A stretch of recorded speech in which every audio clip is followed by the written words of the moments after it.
राही मासूम रजा जी के बहुचर्चित उपन्यास आधा गांव के पिछले एपिसोड में हमने जाना कि मजलिस से पहले और मजलिस के बाद किस तरह का माहौल हुआ करता था, किस तरह जवान लड़के आपस में एक दूसरे को छेड़ा करते थे और बुजुर्ग जो है मजलिस खत्म होने के बाद बैठकें किया करते थे, जिसमें नेहरू गांधी से लेकर पाकिस्तान जिन्ना तक सभी कुछ डिस्कस किया जाता था। और ऐसे में हम्माद मियाँ को एक मौका मिल जाता था अपने दागी खानदान के दाग को छुड़ाने का।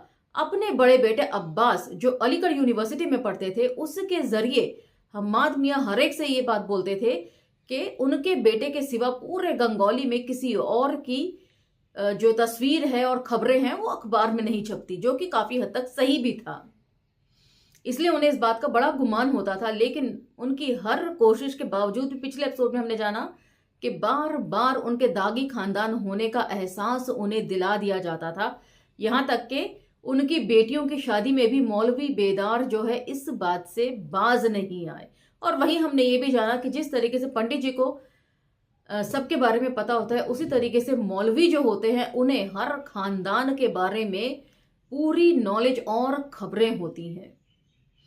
एपिसोड हमने खत्म किया था इस बात से कि हम्माद मियाँ जो हैं वो अपनी बेटी के बच्चे को गोद में बहला रहे होते हैं। अब हम उसे वहीं से पिक करेंगे, तो चलिए मेरे साथ। जय भीम, मैं शालिनी और आप देख रहे हैं अंबेडकर नामा। दो एक लाइन पीछे से ले रही हूं कंटिन्यूटी बनाए रखने के लिए। हम्माद मियाँ उम्मे हबीबा और सुगरा की शादी से मुतमईन थे और अब तो दोनों के यहाँ माशाअल्लाह एक एक बच्चा भी हो चुका था और हबीबा का बच्चा इस वक्त उनकी गोद में पेशाब कर रहा था। हम्माद मियाँ को पेशाब पर उछलते देख तनु को हंसी आ गई। उसने झुककर बच्चे की सुर्ख सुर्ख नाक का एक मुन्ना सा बोसा ले लिया। बच्चा मुस्कुरा दिया। ईता बिल्कुल है हबीबे पर पड़ा है, उसने कहा। तुम भी कमाल करते हो, हम्माद मियाँ ने कहा। आंख और नाक तो इसने मियाँ बदरुल हसन की पाई है। उनकी इस खड़ी बोली पर जवाद मियाँ ने कंधे उचकाए और फिर बड़ी हकारत से अपनी दाढ़ी पर हाथ फेरने लगे। इस खड़ी बोली की वजह से हम्माद मियाँ दिन ब दिन उत्तर पट्टी और दक्षिण पट्टी के लोगों से दूर होते जा रहे थे। लोगों का कहना था कि भाई कहीं बाहर जाओ तो उर्दू, अंग्रेजी, फारसी बोलो। अपने घर में बाप दादा की जबान बिगाड़ने से क्या फायदा। इस बीच में हम्माद मियाँ दौलतमंद भी हो गए थे। उनके दरवाजे पर एक भैंस की जगह दो भैंसें थी और दोनों जमुना पारी थी। इसलिए यूं भी मियाँ लोगों का दिल उनकी तरफ से साफ नहीं था। एक दिन तो रब्बन बी ने कह दिया, ए हम्माद इतना मत ऐंठो की। मगर हम्माद ने इन बातों का कोई असर कबूल नहीं किया।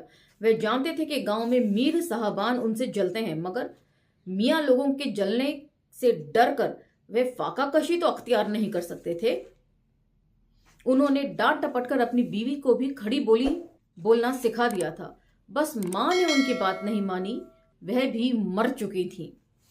उनकी लड़कियां यूं तो घर आंगन की जबान बोलती, लेकिन जैसे ही हम्माद मियाँ अंदर दाखिल होते वे तड़ातड़ उर्दू बोलने लगती। उन्हें यह खड़ी खड़ी जबान निहायत बद आवाज और मगरूर लगती। वैसे तो हम लोग बोलते हैं कि उर्दू जुबान बड़ी मीठी और तहजीब वाली होती है, लेकिन यहां पर उल्टा ही जिक्र है।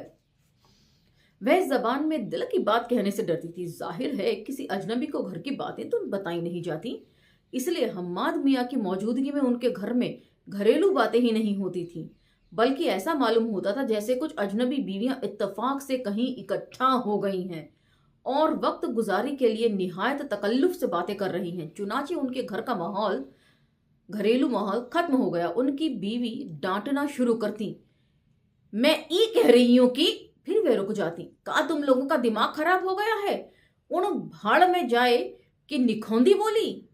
वे जबान को गाली देने लगती और यूं बात गुस्से में टल जाती और डांट खाने वाली लड़की को मौका मिल जाता और मुनासिब समझकर या तो वे बावर्ची खाने में चली जाती या झपाक से किसी और कमरे में घुस जाती।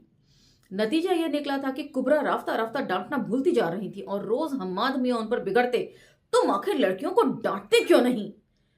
तो वे कहती, मैं का करूं, तोहरी जबान हमें आई ना और बोलूं तो हमें बोलने ना देते हो।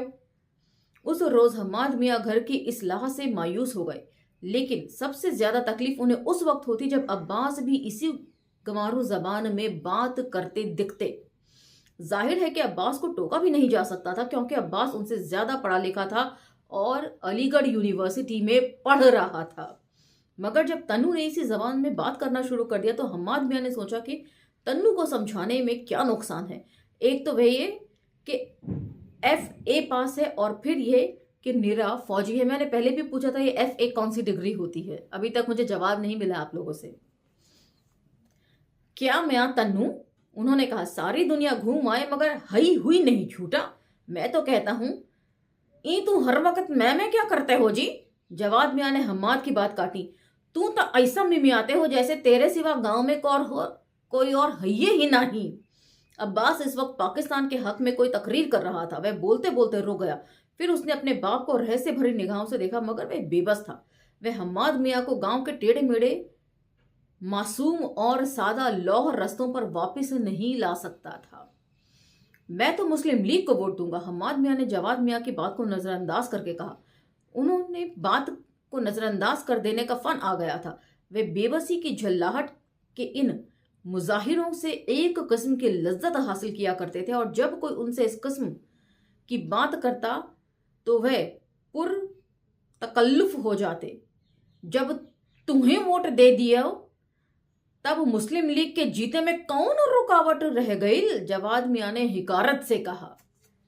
आप इनकी बतिया में काहे टप से बोल पड़ते हैं, फुस्सू मियाँ ने कहा।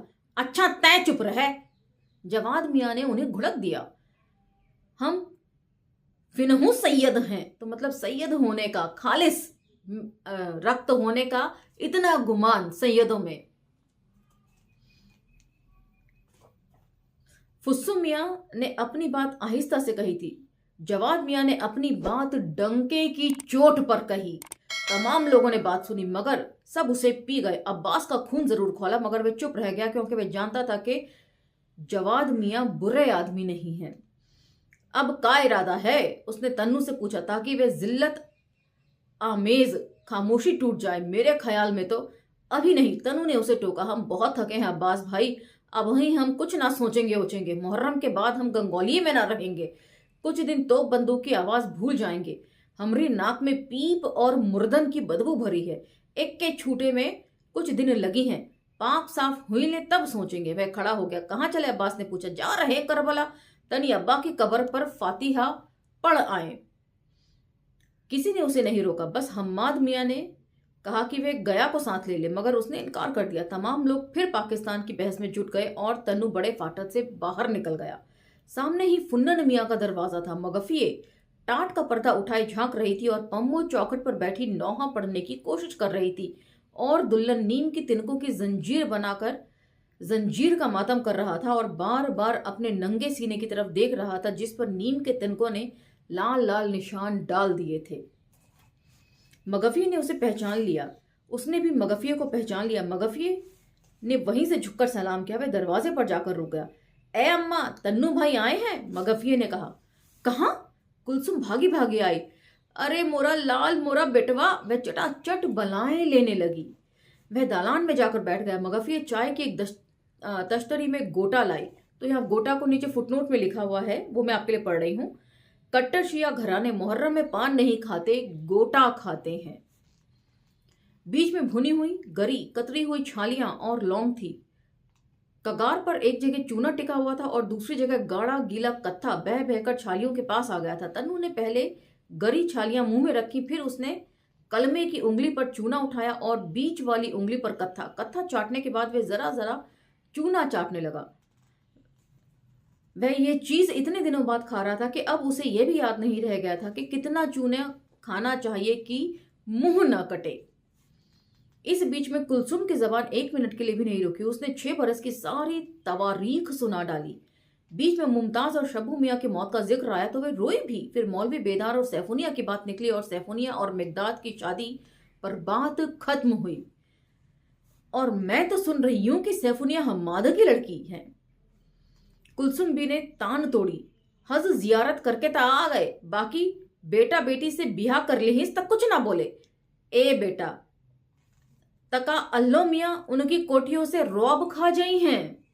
तो मतलब सबको इस बात का बड़ा अफसोस था, बड़ी जलन थी कि हम्माद मियाँ ने खलवत से निकलकर अपने लिए 2 मंजिला मकान बना लिया था। बात बात पे उनको इसी बात के ताने दिए जाते थे कि क्या अल्लाह का भी डर उन्हें नहीं है, अल्लाह भी उनकी कोठी देखकर डर गया है। उन्होंने सवाल किया मगर जवाब का इंतजार नहीं किया। मैं राह देख रही हूँ मगफिये के अब्बा की। ऊ साथ खैरियत के आ जाए तो जूती से मैं हम्माद की नाके काटी हूँ। ना कटी है तो कुलसुम नाम न। हमरे घर में मौत हो गई तो कौनो जने कंधा न देव आयो। उसकी आवाज आंसुओं में भीग गई और उसकी बड़ी बड़ी आंखों से आंसू बह निकले। रखियाने वाले और कुंवरपाल सिंह ना आते तो राष्ट्र ना उठती। सब ठीक हो जाएगा दादी, उसने कहा। मैं तो सोच लिया हूं कि मैदाने हशर में हम्माद का दामन पकड़ी हूं और अल्लाह मियाँ से कही हूं पाक परवरदिगार ई उहे हम्माद मियाँ हैं। अच्छा दादी, जरा करबला से हुआ हूं। मैं खड़ा हो गया। फातिहा पढ़े जा रही हो? जी हाँ। जाओ बेटा, जो रहियो तक खिदमत करतियो। अब यह खिदमत रह गई है, अब वहीं रहियो ना। जी हाँ। ता आते जाते रहिए बेटा, ई गंगौली के मियाँ लोग ता हमें टांट बाहर कर दीहिन है। तो ये जो सोशल एक्सक्लूजन यानी कि सामाजिक बहिष्कार हुआ करता था, वे कितना जबरदस्त हुआ करता था। इंसान को इतना अलग थलग और अकेला छोड़ दिया जाता था कि इंसान के पास कोई और चारा नहीं रह जाता था झुक जाने के सिवा। लेकिन वहीं पर हम ऐसे किरदारों को भी पढ़ रहे हैं जो बिना झुके बिना डरे अपनी शर्तों पर जी रहे हैं, चाहे सामाजिक बहिष्कार ही क्यों ना हो गया उनका। और वहीं पर ये फुन्नन मियाँ भी थे। उनकी बेटी के मरने पर कोई उन्हें पुरसा देने नहीं आया बेटी का, लेकिन वो झुके नहीं, डरे नहीं। और अब उनकी बीवी भी। तन्नू इन घरेलू शिकवे शिकायतों पर मर मर गया। उसकी समझ में ये बात नहीं आई कि कुलसुम ने फुन्नन मियाँ के लिए अपना बना बनाया घर क्यों छोड़ा। मशहूर तो था कि औरतें आर्थिक चैन चाहती हैं और इसीलिए अपने शौहरों से आसेब की तरह चिपटी रहती हैं और उनके रास्ते में परछाइयों की तरह बिछी जाती हैं। लेकिन कुलसुम ने तो अपना आर्थिक चैन को तज कर फुन्नन मियाँ को कबूल किया। वे ब्याहता थी और अब सिर्फ एक दाश्ता हैं। फुन्नन मियाँ जब चाहे उन्हें अलग कर दें, कोई उनका कुछ नहीं बिगाड़ सकता।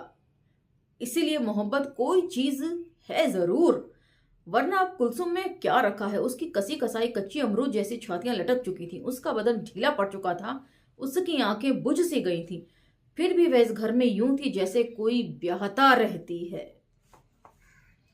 तो माफी चाहूंगी, मैंने अभी थोड़ी देर पहले कुलसुम को फुन्नन मियाँ की बीवी कहा। मैं भूल गई थी कि फुन्नन मियाँ इन्हें उठा कर ले आए थे कयामत मियाँ के यहां से। यह भी नहीं था कि फुन्नन मियाँ खुद कोई बहुत खूबसूरत थे। काला रंग, लंबा तड़ंगा बदन, गोल और बिल्कुल मामूली चेहरा और उस पर एक निहायत कसाईयाना मूंछ। पम्मू दौड़कर उनसे लिपट गई और उनके हाथ का कीचड़ तन्नू के कुर्ते में भर गया। कुलसुम ने लपक कर पम्मू को इस बेदर्दी से खींचा जैसे वे लड़की ना हो बल्कि कोई घिनौना कीड़ा हो। उसने उसको 2 धक्के दिए। पम्मू रोने लगी। उतार देव कुर्तवा, अब वहीं धोके सुखा देते हैं। मैं बदल लूंगा दादी। नहीं, उसने अपने स्वेटर उतारकर पलंग पर फेंक दिया। मगफिये उसकी बुनाई देखने लगी। फिर उसने कुर्ता उतारा। मगफिये खिलखिलाकर हंस दी। ए भाई, आप हई बगलिया के बाल काहे ना कटवाते, फौज में हज्जाम ना होता का। आ तुम्हें बगल निहारे को कौन कहिस? कुलसुम मुस्कुराई। फिर वह तनु से मुखातिब हो गई। बाकी ए बेटा कटवा डालो एको, ई बहुत मनहूस है। जी अच्छा। मगफी ने कुर्ता धोया। एक जवान बदन से निकलने वाली इस कुर्ते में शबाब की खुशबूदार महक थी, खुशगवार महक थी। वह कपड़ा धोते धोते मोहम्मद हुसैन के बारे में सोचने लगी, जो अब तक उसे एक बच्चा नहीं दे सका था। कलकत्ता में मकान इतना छोटा था कि तन्हाई ही नहीं मिलती थी, और एक बार के अलावा मोहम्मद हुसैन ने तन्हाई हासिल करने की कोशिश भी नहीं की थी। और इस बार भी मोहम्मद हुसैन उसे झंझोड़ कर जगाने के बाद खुद सो गया था। वे देर तक जागती रही और छत की तरफ देखती रही और रोने लगी थी। वे चूल्हे पर कुर्ता सुखाकर लाई। दामन पर बेशुमार शिकने पड़ गई थी। तन्नू में कुर्ता पहनकर बाहर निकल आया और करबला की तरफ चल पड़ा। फातिहा तो अब घर में बैठे पढ़ सकता था, लेकिन वह गांव के रास्तों और इमाम चौकों और नूरुद्दीन शहीद की मजार और करबला को यह बता देना चाहता था कि वह घर वापस आ गया है। जनाने इमाम बाड़े पर उसे मिगदाद नजर आया। कहा भाई, तू तो ऐसा डूब गए हो कि दिखाइयो ना दे तो, उसने कहा। आदाब, मिगदाद ने कहा। हम सुना रहे कि आप कल आए। मिले को जी बहुत चाह रहा, बाकी मिलते कहाँ। ए बखत देखा कि आप फुन्नन मियाँ के यहाँ हो तो यहाँ खड़े हो गए कि शायद आप इधर से आए। का तू दरवाजे पर ना आते हो? न, हम ई कह रहे तन्नू भाई कि ए से कोई को का गरज की हम कैसे ब्याह किया है। हमरा जी चाहा कि हम सैफुनिया से ब्याह कर लिया। कोई के बाप का गवा, बाकी मार लोग उधम न मचाही दिहिंस, का हमें ई ना मालूम के ऊ नौन है, बाकी हमें त इहो मालूम है कि हम ही ऊ सैयद ना है। बाकी जना रहा कि अब्बा ई बतिया बिल्कुल भूल गए हैं, ऊ त एकदम में से सैयद हो गए हैं, और अब तक जब से बड़के अब्बा की शेरवानी पा गए हैं तब से औरों मारे इतराए लगे हैं। चढ़ के आए रहे हम में मारे, कहीं निकल जाओ तुम तक खलवत से। हाँ साहब, ऊ तो फारसी बोले लगे हैं ना। हम कहा हम हूं देख लेंगे कि हम में यहां से कौन निकालता है। अब देखिन कि हम ना डरा रहे तो चुपचाप सिर निहुड़ा के चले गए। ए साहब, आपको ई तो मालूम हुई है कि पाकिस्तान कब बनी है? क्यों, क्या पाकिस्तान जाने का इरादा है? हम ना जाए वाले हैं कहीं। जाएं ऊ लोग जिन्हें हल बैल से शर्म आती है। हम तो किसान हैं तन्नू भाई, जहां हमरा खेत हमरी जमीन तहां हम। हमें वास्ते पूछ रहे कि पाकिस्तान बन जाए तो कोई अब्बा को कुछ करा के भेज दें। तो मतलब हर एक के अपने अपने इंटरेस्ट दिखाए हैं पाकिस्तान को लेकर। कुछ लोग चाहते हैं कि पाकिस्तान बन जाएगा तो यहां से शिफ्ट हो जाएंगे। कुछ लोग पाकिस्तान इसलिए बनवाना चाहते हैं कि अपने अब्बा हुजूर को वहां भेज दें और यहां चैन से रह सकें।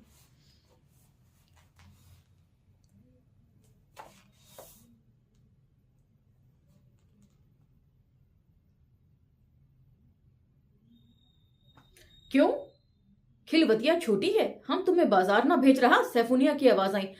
तू हुआ खड़े गप लड़ा रहे हो? अरे तन्नू भाई आए हैं रे, मिकदाद ने कहा।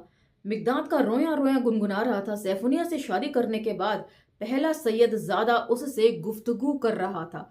तो एक बार फिर यहाँ पर सोशल एक्सक्लूजन यानी कि सामाजिक बहिष्कार का जिक्र आता है।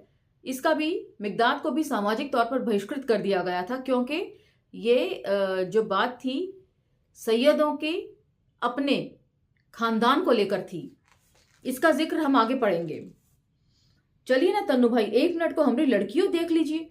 चलो। वह खिलफत अब भी उतनी ही छोटी थी। दरवाजे पर अमरूद का एक पेड़ उसी तरह खड़ा था। अलगनी उसी जगह पर थी और उस पर कुछ गब्बे सूख रहे थे और छोटी सी सहनची में एक खटोले में एक फूल सी बच्ची लेटी हुई थी। वह उसी खटोले पर बैठ गया। सलाम, सैफुनिया ने कहा। उसने सैफुनिया को देखा। वह अब भी उतनी ही खूबसूरत थी, बस उसमें फर्क इतना हुआ कि वह आंखें जो हर वक्त शरारत से मुस्कुराया करती थीं संजीदा हो गई थीं। कैसी हो? ठीक है भैया, हम इनसे बहुत कहा, बाकी ई ना माने।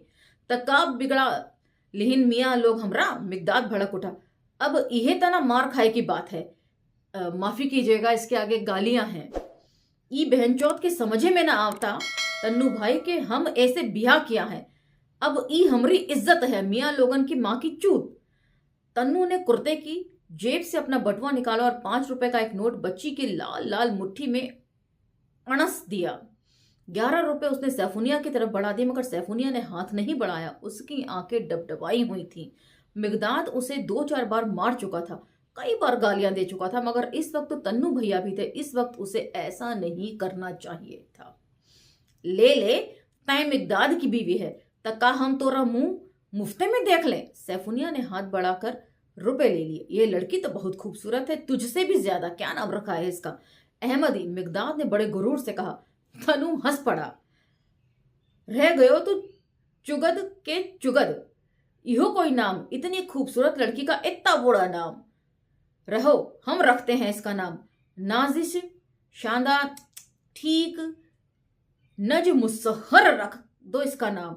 कहाँ रखें? मिकदाद बौखला गया। नज मुसहर, तन्नू ने कहा। गांव भर में अब्बा के सिवाय कोई और के मुंह से ईता निकले वाला न है। नज मोसार, एका मतलब का भया? नज मोसार नहीं, नज मुसहर, सुबह का तारा मतलब। ना भाई साहब, ई नाम ना चली है। कोनो गांव वाला नाम बताइबे? ई तो मुंह से ना निकली है, तब पुकारेंगे का? तय पुकार, उसने सैफुनिया से कहा। सैफुनिया सुर्ख पड़ गई। अरे पुकार, उसने फिर कहा।